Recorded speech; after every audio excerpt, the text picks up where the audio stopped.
Good morning, David Paul here. I just wanted to make a comment about some vegetation around the cabin. So the best thing is to just go out and show you. Inside the cabin here, I'm still digging. It's a load of rubbish in here, mess. But I just gather it around the stove and then throw it on the stove. The stove's on there, flickering away nicely, and it's nice and cute and warm and improving, you know. And the space that's got dug out is a lot bigger now.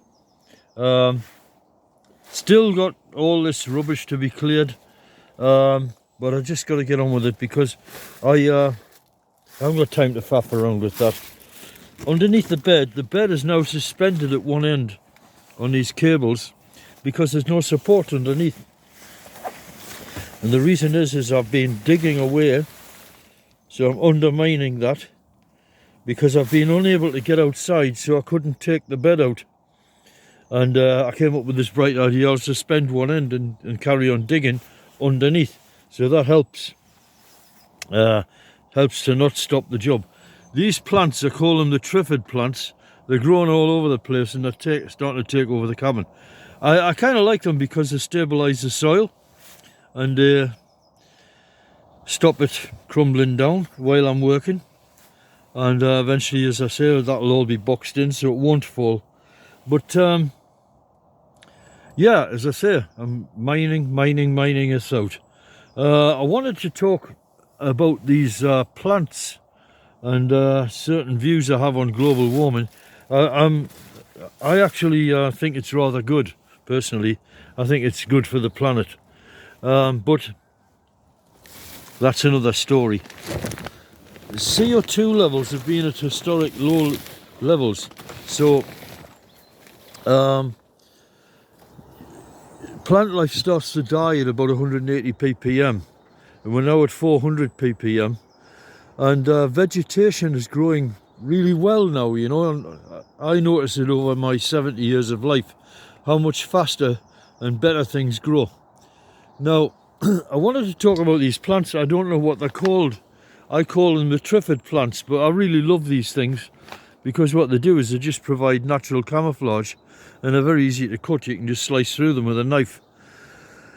The herbaceous plants, they die down in the winter time, and then in the summertime you're completely walled in and secure here and nobody can see you, and they've got to chew through all of this lot, plus nettles and weeds and blackberry thorns and everything.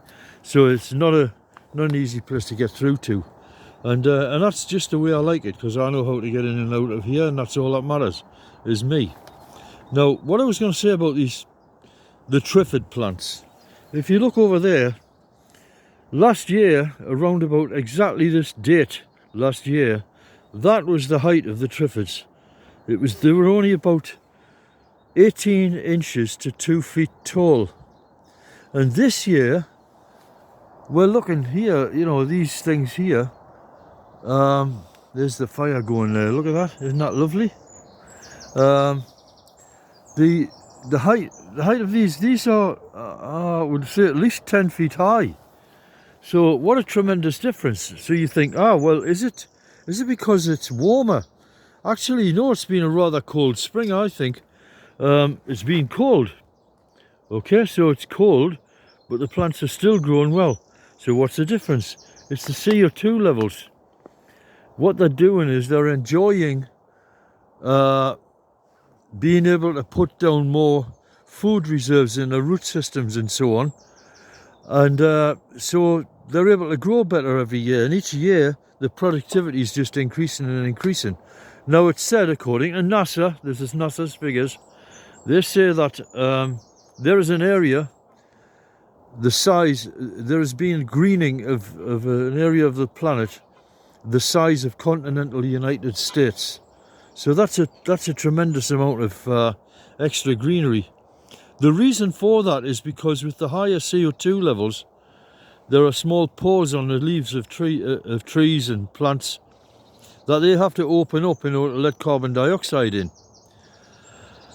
Well, if there's more carbon dioxide available, you don't have to open them up so much, because the downside of opening them up, as you dry out, you lose moisture.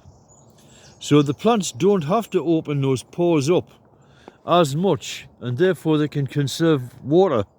And because they can conserve water, they can live in slightly drier places than they were able to live in before. And so they colonize that area, and of course because of their presence the area gets cooler and moister, and then they can continue colonizing. So it's a sort of greening of the deserts, a reversal process. I personally think deserts are largely man-made. Not all of them, but certainly quite a lot of them. So anyway, that's my opinion, and I'm here in amongst this beautiful verdant green life, you know, life abundant. As Jesus would say, I am come that ye shall have life and have it abundantly. Well, the carbon dioxide is certainly making life abundant for these triffid plants. Not to put too fine a point on it, there is a... Let's have a look at the cabin. See, the cabin's starting to, there's all this debris stuff I put over as camouflage, which is pretty effective when the triffids are down, but soon it will be completely covered in vegetation, ivy and thorns and everything. But that doesn't look like a cabin, apart from that wisp of smoke. But from a distance you don't even see that against all the foliage. And there's all the, you know, it's like my own little personal jungle. How about that, eh? In my wood yard. So the triffids are doing fine. So what was I going to say? Yeah, the leaves are coming into leaf and bloom and whatnot, but they're not actually as full as they could be. So this is going to be even more camouflaged. Oh yes, that's what I was going to say. Not to put too fine a point on it, you have a lot of fertilizer to dispose of every day. So you might say, well, what do you do with that? Well, what you do with it is you bury it. Okay, so you're burying it, and you can't bury it and pour it all in one spot, because it'll over nourish that spot, and you'll end up with a smell of ammonia, and it'll kill the plants where it's put. So that's not good. But what you can do is you can use this as a tool in your strategy, because what you do is you go around your campsite, dig holes and bury the stuff, and you're constantly you're going around the campsite in orbit around your own site where you're at, fertilizing the ground. The forest must just love me, you know. It must just love me being here because of the nutrients I'm bringing in.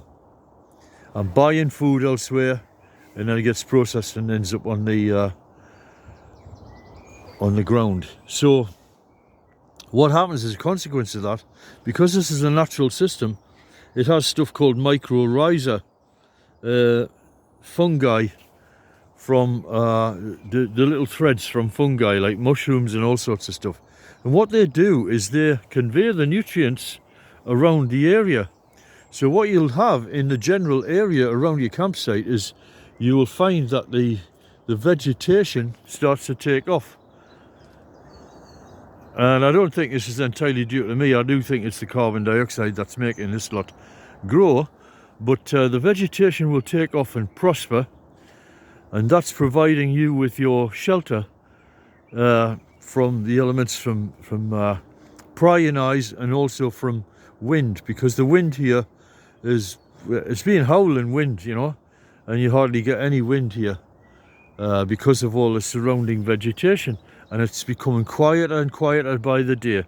So if you're doing this sort of thing, bear in mind that's a thing you've got to use, you know. So one last look up.